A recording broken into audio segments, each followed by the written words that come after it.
Hello, everyone. Pastor George here with today's episode of A New Thing. And today I think is going to be a little bit of a shorter one, but we're going to answer a pretty fun question, in my opinion, which is how tall was Goliath? And actually, we're going to use this to examine just the world of the Bible and what Goliath was like and what makes him a little bit different from other things. Now, the reason I'm talking about this is because last night, coming home from the Ash Wednesday service, my wife was on her phone scrolling around, and she got an ad for the new Prime series. I don't know. I don't think it's made by Amazon. I could be wrong, but it's definitely only available on Prime, and it's that new David series.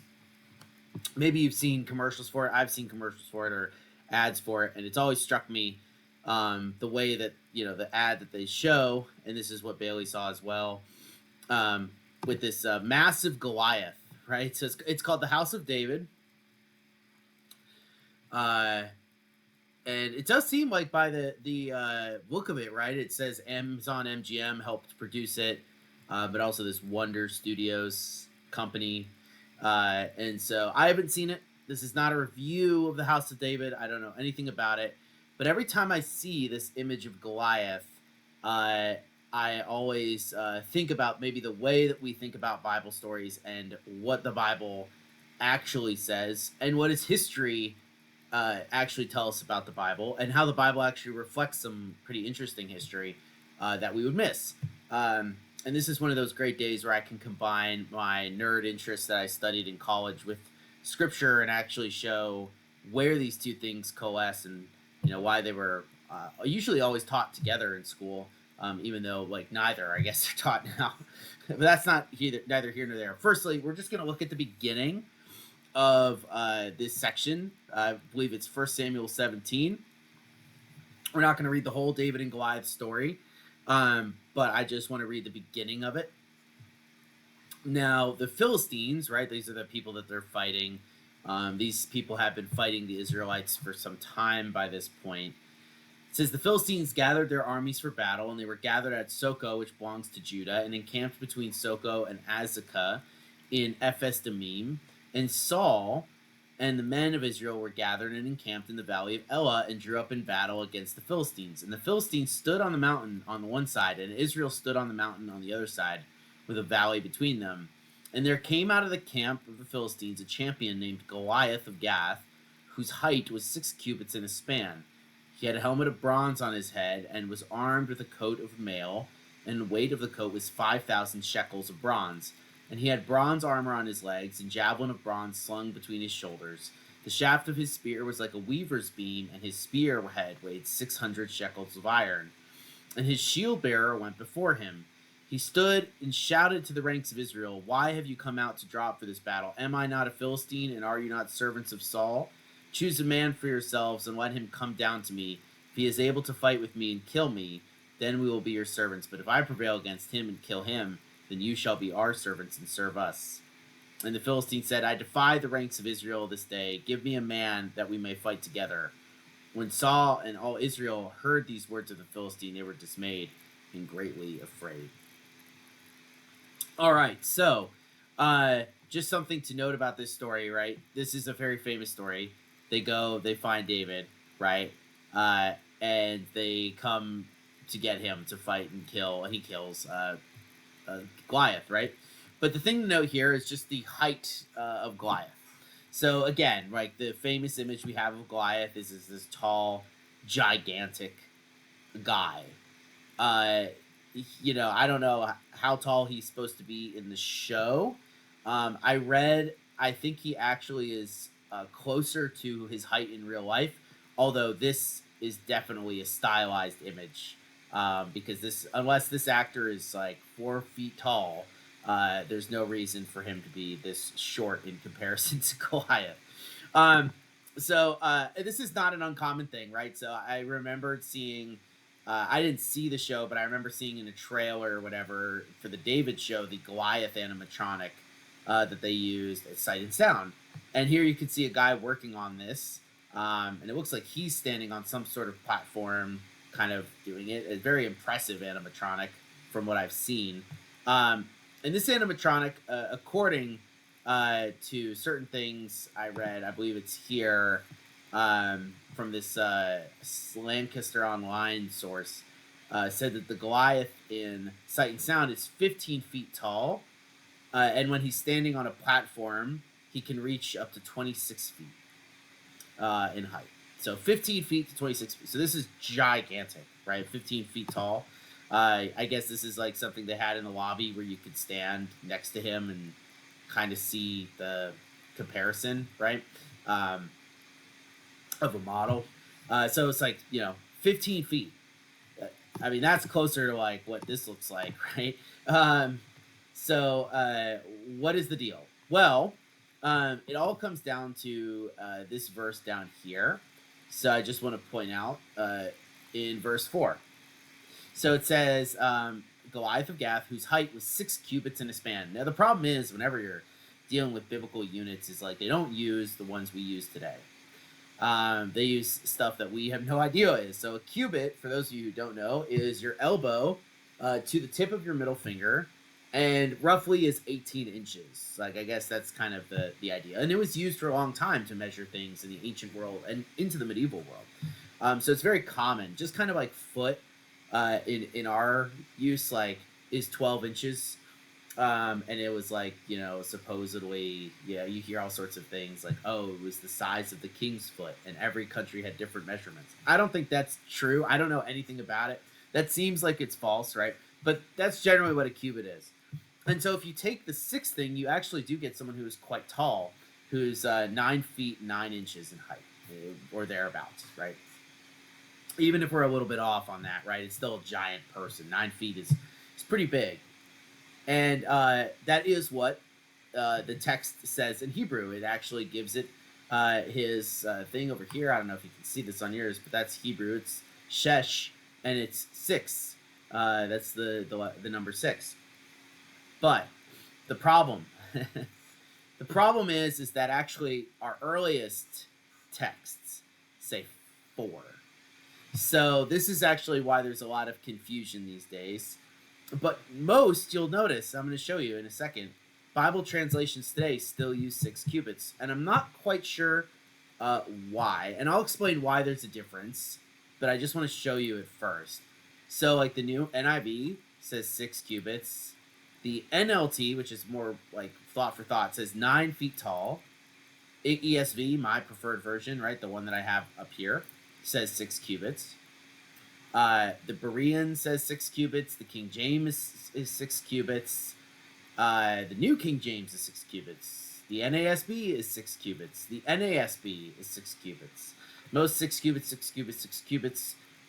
Christian Standard Bible, he was 9 feet 9 inches tall, right? So some people will say that. But the American Standard Version, you'll see, actually, that's 6 cubits as well. Hold on. We do have one that uses 4. 10 feet tall, 9 feet tall in the Good News Translation. Here we go. International Standard Version says he was 4 cubits in a span. Very different. And then here you have he was close to 7 feet tall. New Heart English Bible, he was 6 feet 8 inches. So you'll see here, right, it begins to change a little bit. And it becomes a real difficulty of like, okay, why are there differences, right? Well, if we look at this real quickly, so your Bible, you can find it if you have it. I'd be interested to see if it has notes. But on the ESV anyway, you go to the note, and it says Goliath of Gath, whose height was 6 cubits, and it has a note. It says Hebrew. This is what the Hebrew says. The Septuagint, the Dead Sea Scroll, and Josephus, 4. So the Dead Sea Scrolls are the oldest record that we have of these texts. And so in the Dead Sea Scrolls, it's actually 4. And Josephus, it's 4. In the Greek translation, Josephus was a historian who recounted a lot of Jewish history. And so he recounts this story and says it's 4, Goliath was 4 cubits. And the Septuagint, which is the Greek translation of the Old Testament done in the ancient world, also has this 4. So it actually seems like it was originally 4, but over time got changed to 6. And this is just a little bit of textual criticism for you guys. So basically, there the for the longest time, the only complete manuscripts we had of the Old Testament was something called the Masoretic text, which is the Leningrad Codex, and it's from the medieval period. And in that, right, and that was basically the standard Hebrew text for translating Bibles up until we found the Dead Sea Scrolls, where we could cross-check it. The reason I'm kind of shocked that most translations haven't adopted the four cubits thing is because most of them use the Dead Sea Scrolls, or the critical edition of the text is what it's called, to come up with these things. I'm not quite sure why. It might be because this is a famous story and people prefer the height of Goliath being very tall, but in our mind's eye. But I feel like most translations should adopt the 4 cubits in a span. I'm sure they have good reasons, but most still use the Masoretic text over and against the older traditions. Now you might say, how did this happen? Well, actually, very easily. I'll talk more about this. I'm planning on doing a class on biblical criticism and manuscripts and stuff like that, which I'm not an expert on, but if you just copy something, right, and you're copying it by hand, you're going to make mistakes. These things naturally happen. And especially is going to happen when you're doing it on small lines on a piece of paper, or vellum, or whatever else you might be using. And your eyes are going to be going from one page to the next page, right? So you're copying and you're looking down at this. And so you're copying and your eyes might wander somewhere. This happens when I read in front of church upstairs, right? Like, I can read. I'm proficient in reading. I would say I'm a very good reader, both in my mind and out loud. I feel like I'm a very good reader. But even when I'm upstairs, right, I make mistakes. Sometimes my eyes will glance down and they'll go like 1 or 2 lines lower, and I'll read a word from that and then, oh wait, that's not what I was reading, and correct myself later. Same thing happens with textual transmission. So it probably happened at some point is someone was copying here and writing here, and what they happened to see was verse 7 of 1 Samuel 17, where it says, the shaft of his spear was like a weaver's beam, and his spearhead weighed 600 shekels of iron. So what they probably saw was this shesh right here, down there, and just put it up here. Because there's a lot of numbers in here, you might just accidentally read one and confuse it for the other. That's at least that's what a lot of scholars think happened. And then, of course, when that happens, that happens to be the only text that you have access to, if you're, for instance, the King James translators, that's the one you're going to use, right? And that's the one that gets solidified. But the Dead Sea Scrolls and others have 4 as the number. And so Goliath was probably closer to 4 cubits in height, in the span in height, right? And so that's why you'll see people put 6.5 or almost 7 feet tall, somewhere between 6.5 to 7 feet tall, is probably where Goliath is, which is still, by the way, massive in the ancient world. But is it this massive? No, right? I don't know this actor, but like, let's say he's my height. If he's like 5'7", if you put me next to an NBA basketball player, I'm not barely at his waist, right? Like, I'm clearly higher than that. So, and even if he doesn't look like he's a teenager, but even if we're saying that David being a young man and Nahar being a teenager, most teenage boys, as you know, could be anywhere from the low part of the 5 foot to even into the 6 feet, depending on how tall that they're going to be, right? Some guys are huge in high school. They look like they're 22. And so all this is to say is that Goliath, right, maybe not the image that we typically have of him. The image that I typically have of him is like this one. I found this on Google Images, but like the cocky, huge guy. This is what you see in a lot of art. This is a famous depiction of him. He's just laughing, mocking the Israelites. All the Philistines are mocking the Israelites. I like his shield. Look how big his shield is in this one. It's like the size of a man. It's a massive shield. It talks about an armor bearer in the passage, a shield bearer, right? So it's like you got to imagine the guy was that size. Um, of course, this is not what the Bible is saying, but this is very artistic, and this is what gets sealed in our minds when we're kids, right? Of course, David being a young boy, like a kid, also in our minds, but doesn't seem to be the case in the text, right? Again, seems to be like a teenager. And so I always find it interesting to interrogate scripture and come away with, all right, what is this actually like? And we can kind of paint a bigger scene.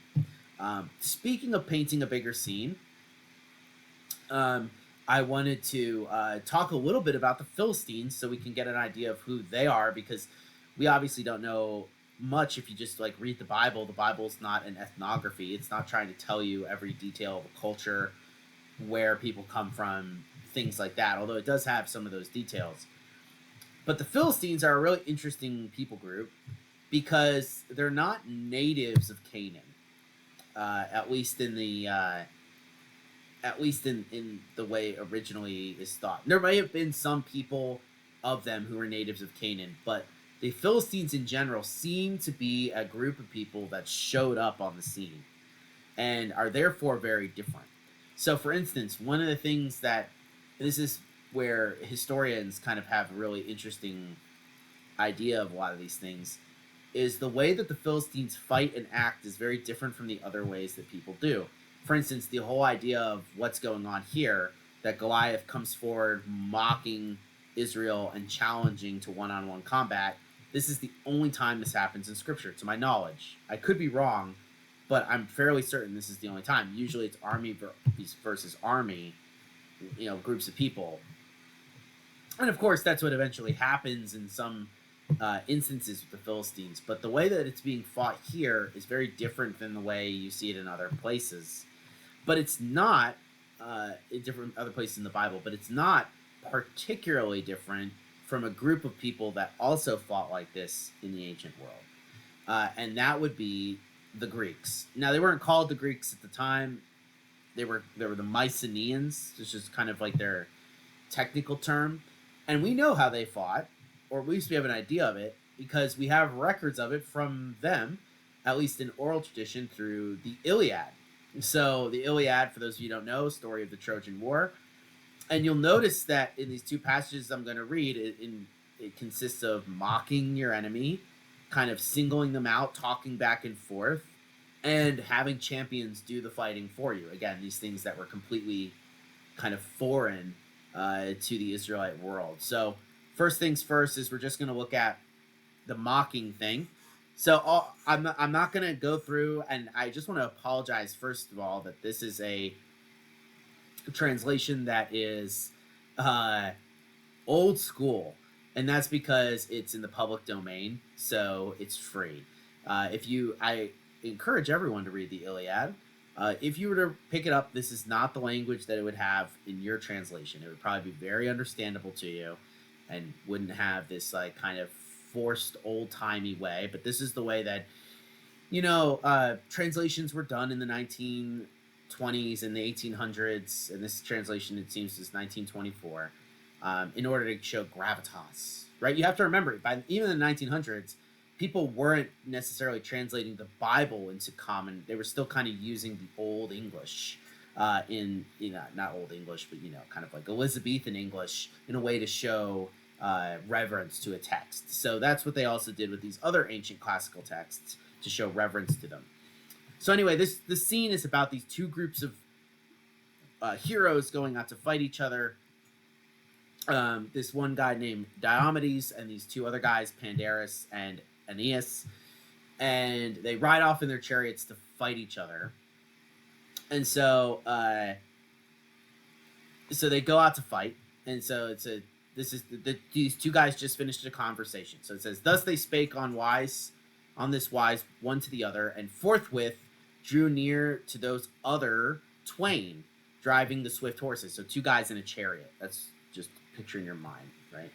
"And Lycaon's glorious son spake first to him," this is to the enemy, "Thou son of lordly Tydeus, stalwart and wise of heart, verily my swift shaft subdued these not. The bitter arrow, now will I again make trial of thee with my spear, If so be I may hit thee. I hate the way this is translated. I'll translate that for you. Basically, I tried to kill you with an arrow. It didn't work. Now I'm going to throw my spear at you. He's taunting him, right? Okay. So saying, he poised and hurled his far-shadowing spear and smote upon the shield of Tydeus' son, and straight therethrough sped the point of bronze and reached the corslet. Then over him shouted aloud the glorious son of Lycaon, Thou art smitten clean through the belly, and not for long, methinks, shalt thou endure, but to me hast thou granted great glory. So basically, he throws the spear. It goes through the shield, which is pretty crazy, right? And into the armor. He thinks he hit him in the stomach. He didn't, though, right? It didn't pierce that area. Then, with no touch of fear, spake to him mighty Diomedes, Thou hast missed and not hit.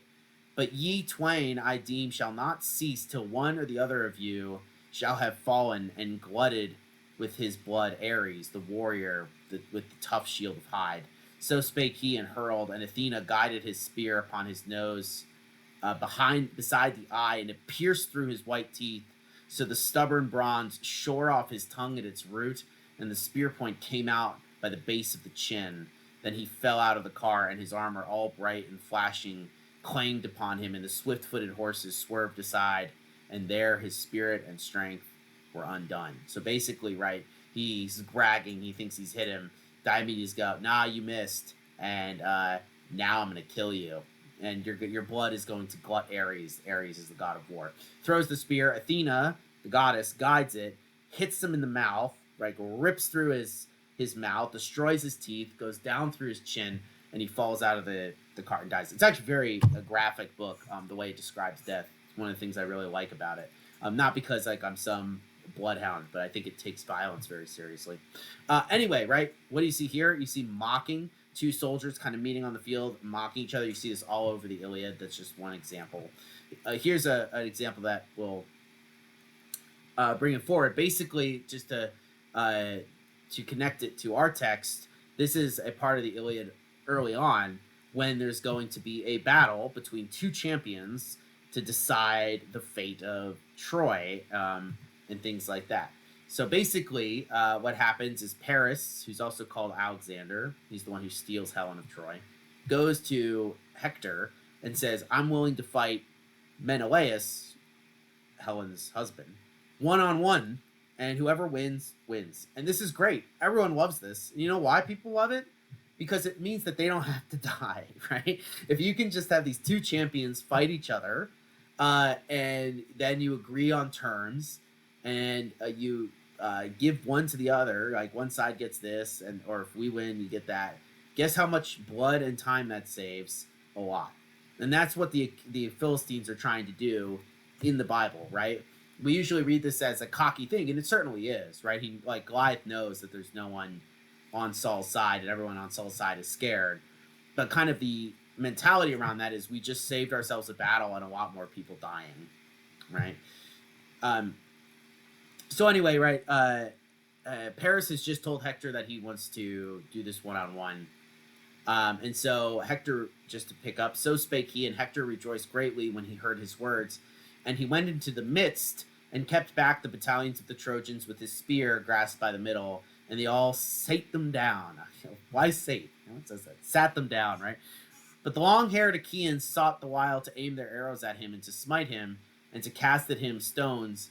But aloud shouted Agamemnon, king of men, Hold ye, Argives, shoot no more, ye youths of the Achaeans, for Hector of the flashing helm makes as though he would say somewhat. So spake he, and they stayed them from battle, and became silent forthwith. And Hector spake between the two hosts. Hear from me, ye Trojans and well-grieved Achaeans, the words of Alexander, for whose sake strife hath been set afoot. The other Trojans and all the Achaeans he biddeth to lay aside their goodly battle gear upon the bounteous earth, and himself in the midst of Menelaus, dear to Ares, to do battle for Helen and all her possessions. And whichsoever of the twain shall win, and prove him the better man, let him duly take all the wealth and the woman, and bear them to his home.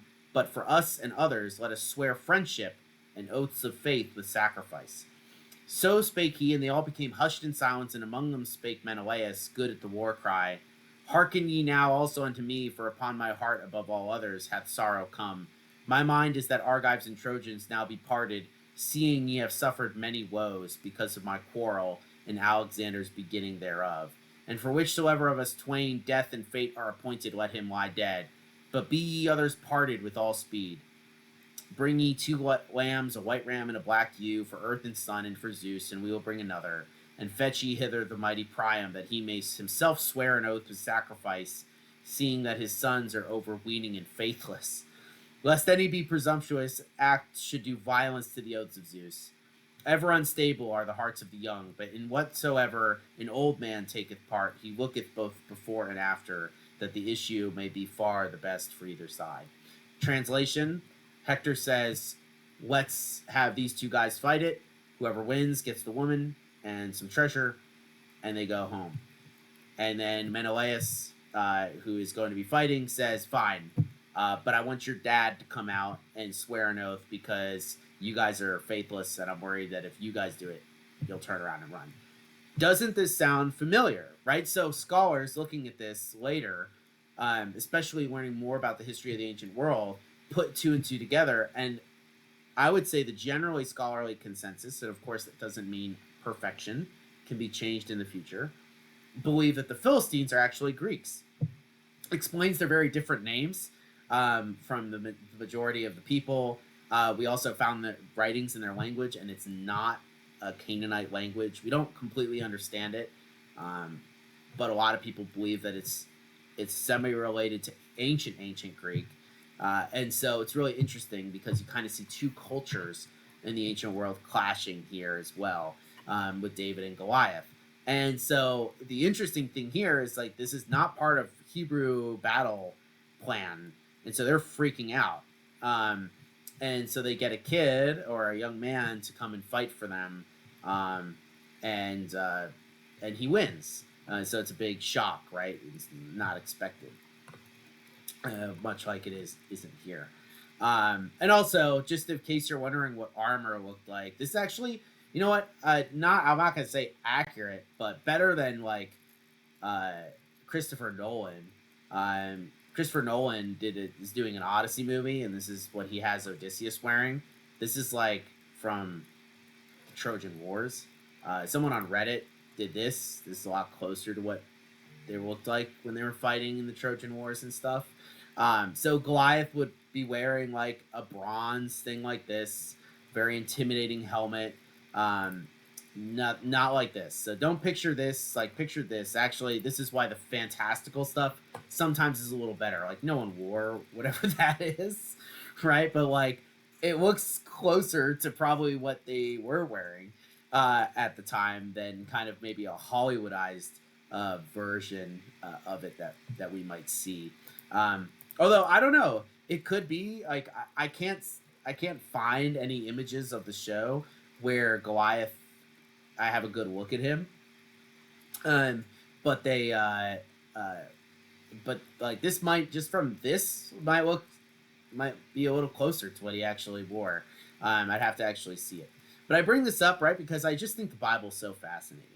And there's so many different layers, and the world history is all in there. And we realize that it is actually, right, like, this doesn't seem like a big deal. Like, I'm sure you're like, all right, why does this matter? Like, yeah, we should probably get his height right.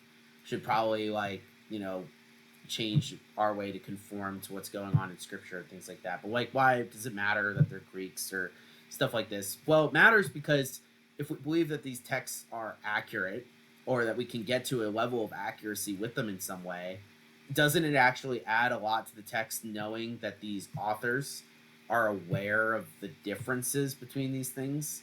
And that this, because what people will say is, oh, these texts were written hundreds of years later.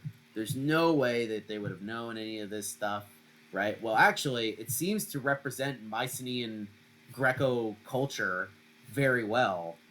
It's not even trying to. I think it's just reporting a historical thing that happened. But then you actually compare it with other texts from that period and how they generally fought, and you go, oh, wow, right? There's a lot of similarities here.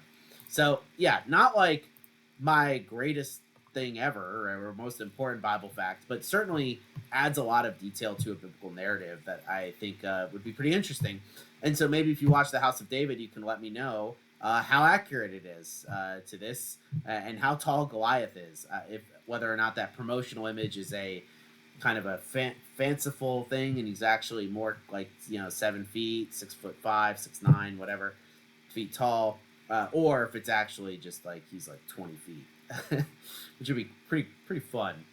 But whatever. In any case, I hope you guys found that interesting, and I hope you have a wonderful rest of your Thursday. I'll see you on Sunday for worship. Peace out.